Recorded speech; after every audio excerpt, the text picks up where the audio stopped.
to who you were yesterday, not to who someone else is today. Because you need to have a hierarchy of improvement. You need to be aiming for something, and that means you're going to be lesser than people who've already attained along that dimension. So the question is, who should you defeat in the final analysis? And the answer is, you should defeat your former self. You should be constantly trying to do that. And you're the right control for yourself too, because you're the one who's had all your advantages and disadvantages. And so if you want to compete fairly with someone, then you should be competing with you. If you're improving yourself, then what you are doing is competing with your lesser self. And then you might also ask, well, what is that lesser self? And that lesser self would be resentful and bitter and aggressive and vengeance-seeking and all of those things that go along with having a negative moral character. And those are things that interfere with your ability to progress as you move forward through life. So it's very necessary to understand that this is why I've been stressing this idea of personal responsibility. It's like, well, personal responsibility is to compete with yourself, is to be slightly better than yourself the next day. And it better in some way that you can actually manage, and that's humility. Like, well, I'm a flawed person, I've got all my problems. Could I be as good as person X? It's like not the right question. The right question is, could you be slightly better tomorrow than your currently flawed self? And the answer to that is, if you have enough humility to set the bar properly low, then you could be better tomorrow than you are today. And you might say, well, what's the right way of being in the world, if there is such a thing? And it's not acting according to a set of rules. It's attempting continually to transcend the flawed thing that you currently are. And what's so interesting about that is that the meaning in life is to be found in that pursuit. So I've been laying that out in these discussions too, because it's saying, well, the fundamental issue is that life is tragic and difficult, very tragic and difficult for everyone. And it's also tainted by malevolence, because no matter how things are tragic and difficult, but there's always some stupid thing that you could do or someone else could do that could make it even worse than it has to be. So that's life. And you need an antidote to that, because that can embitter you. Constant contact with that, just the tragedy, but the tragedy combined with betrayal and malevolence, that makes it even worse, especially if it's self-induced. Okay, so you need something to set against that so you don't get bitter and resentful. Well, what do you set against that? Doing something worthwhile, by your own definition, say. You need some reason to get the hell out of bed on a terrible day because you've got something good to do. Well, what's the best thing you can do? Transcend your current wretched and miserable self. There's meaning to be found in that, and that's a meaning that's associated with responsibility. One of the things that I've been trying to lay out clearly is that life is hard. It's tainted by malevolence and betrayal. That can make you bitter. You need a meaning to offset that. Where's the meaning to be found? Not in rights, not in impulsive pleasure, but in responsibility. You take responsibility for yourself, so you take care of yourself. If you're good at it, you have some excess left over to take care of your damn family. If you're good at both of those, then you have some excess left over to take care of your community. Those are heavy burdens. You pick up the burdens, you find that's meaningful. The best way to pick up the burden is to continually improve yourself. And that's where the meaning is to be found. And so that meaning is in the continual self-transcendence. That's letting your old self die and the new self be reborn. Even if things are going really well for you now, there's going to be a time in the future where things are rough. You're going to be ill, family member's going to be ill, a dream is going to fall apart, you're going to be uncertain about your employment status. Like the flood is coming, right? The apocalypse is coming. It's always the case in life. And you have to be prepared for it. And the question is how to prepare for it. And the answer to that is to find a way of being that works even under the direst of circumstances. You've got the possibility to slowly raise yourself out of the mire. You've got the possibility to do just what the fighter does when he's defeated, which is to say, well, regardless of the circumstances that might have led to my defeat, like even if there were errors on the part of the referee, this is no time to whine about it. This is a time to take stock of what I did wrong so that I could improve it into the future. And that's the right attitude. The point is, your best strategic position is, how am I insufficient and how can I rectify that? That's what you've got. And the thing is, you are insufficient and you could rectify it. Both of those are within your grasp if you aim low enough. And I don't mean don't aim, and I don't mean don't aim up. But you have to accept the fact that you can set yourself a goal that you can attain, and there's not going to be much glory in it to begin with. Because if you're not in very good shape, the goal that you could attain tomorrow isn't very glorious. But it's a hell of a lot better than nothing, and it beats the hell out of bitterness, and it's way better than blaming someone else. It's way less dangerous. And you could do it. And what's cool about it, it's one step on a very long journey. And it starts to compound on you. So a small step today puts you in a position to take a slightly bigger step the next day. And then that puts you in a position to take a slightly bigger step the next day. And you do that for 2 or 3 years, man, you're starting to stride. I don't know how many people have come and told me. It's so strange. They said, well, I started making my bed and that made all the difference. It's like, well, yeah, you decided to aim up, man. And the first concrete instantiation of that was that you made your bed. And you think, well, that's nothing heroic. It's like, no, but aiming up is heroic. That's something. And then lowering yourself to the point where you're not above the mess in your room. You know, you're not superordinate to that. You lower yourself so that you straighten up. You're grateful for what you have right in front of you, and you take care of it and you put it in order. It's like all of a sudden things start to get better.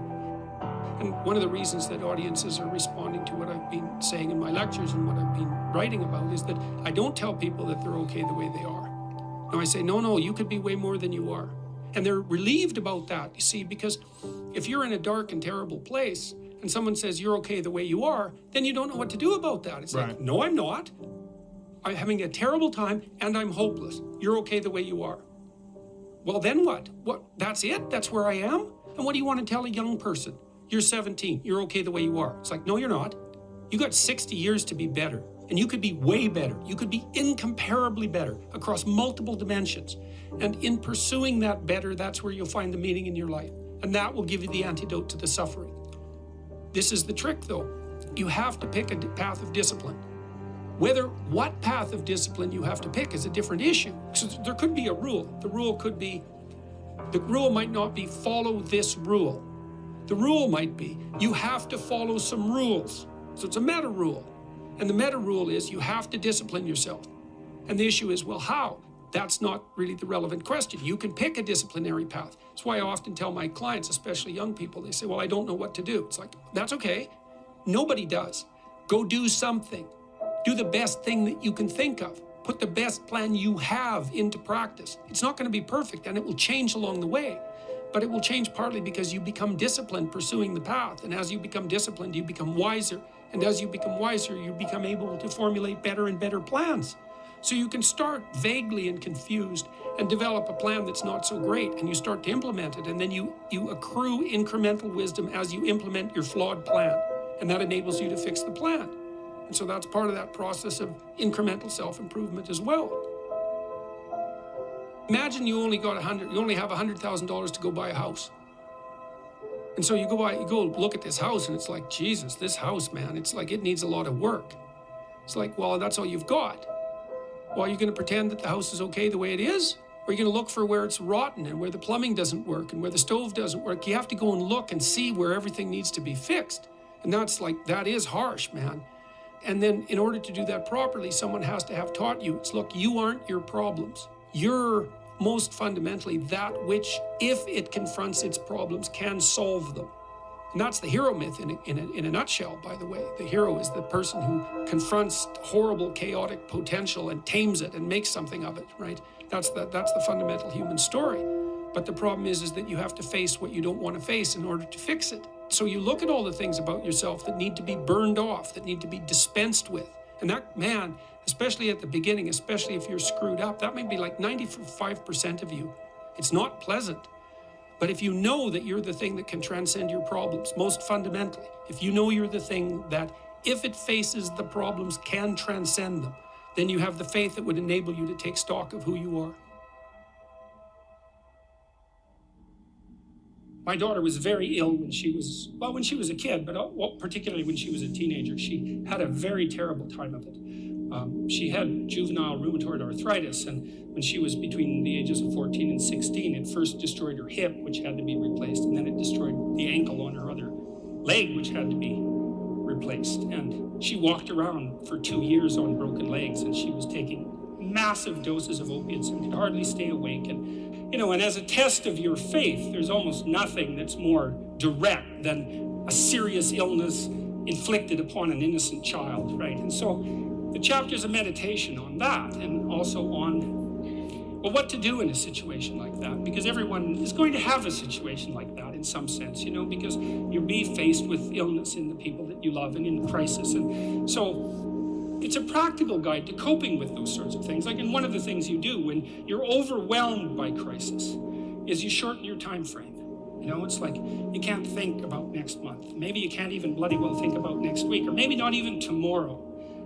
Because now is just so overwhelming that's all there is. It's like, and that's what you do. You cut your time frame back until you can cope with it. And if it's not the next week that you see how to get through, then it's the next day. And if it's not the next day, then it's the next hour. And if it's not the next hour, then it's the next minute. And people are very, very, very, very tough. And it turns out that if you face things that you can put up with a lot more than you think you can put up with, and you can do it without becoming corrupted. You have to be alert when you're suffering. You have to be alert to the beauty in life, the unexpected beauty in life. And, you have to look for that little bit of sparkling crystal in the darkness when things are bad. You have to look and see where things are still beautiful and where there's still something that's sustaining. And, you narrow your time frame and you be grateful for what you have, and that can get you through some very dark times. And maybe even successfully if you're lucky. But even if unsuccessfully, then maybe it's only tragic and not absolute hell.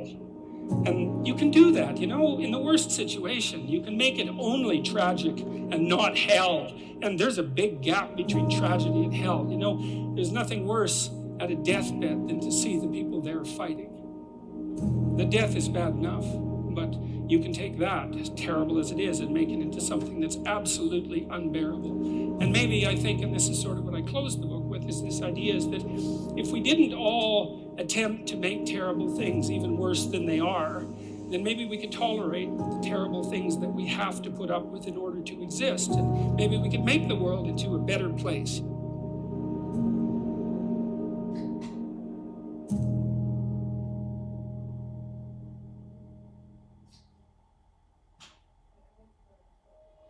It's a constant storm to try to figure out what you're about. And you change. At 26, you're all about the hustle. You're going to be a billionaire, this and that. And then you go to the bar one night and you fall in love.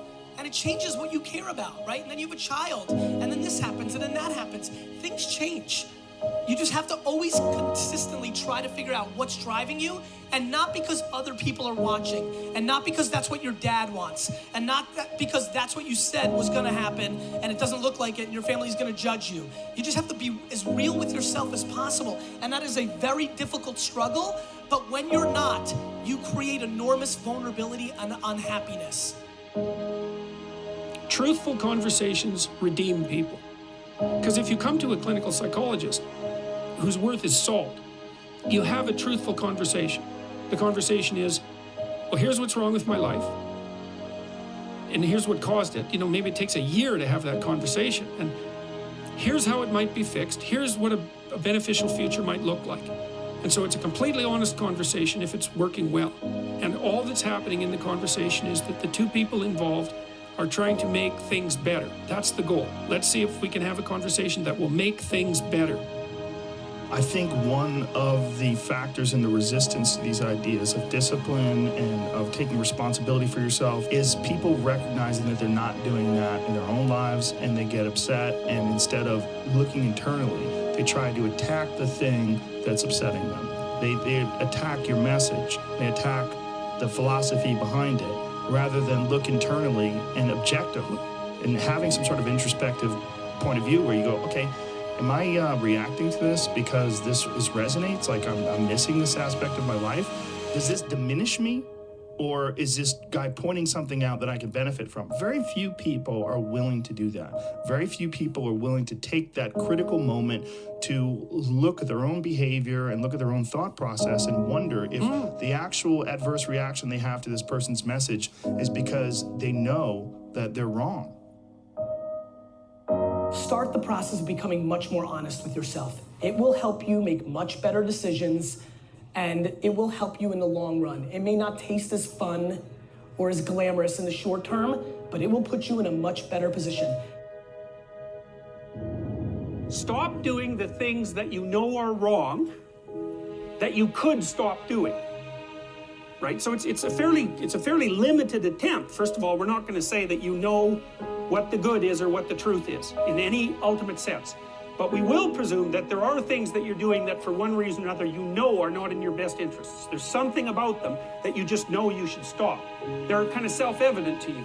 Other things you're going to be doubtful about. You're not going to know which way is up and which way is down. But there are things that you're doing that you know you shouldn't do.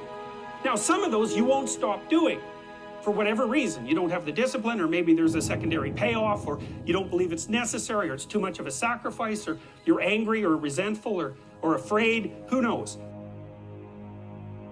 But there's another subset that you could stop doing. It might be a little thing. Well, that's fine. Stop doing it and see what happens. And what'll happen is your vision will clear a little bit. And then something else will pop up that you will also know you should stop doing and that you could stop doing.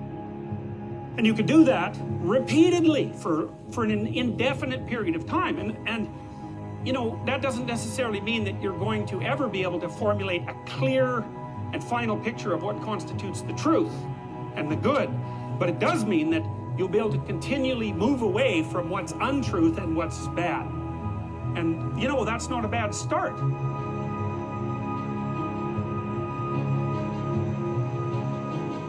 Discipline, it does start with waking up early. It really does.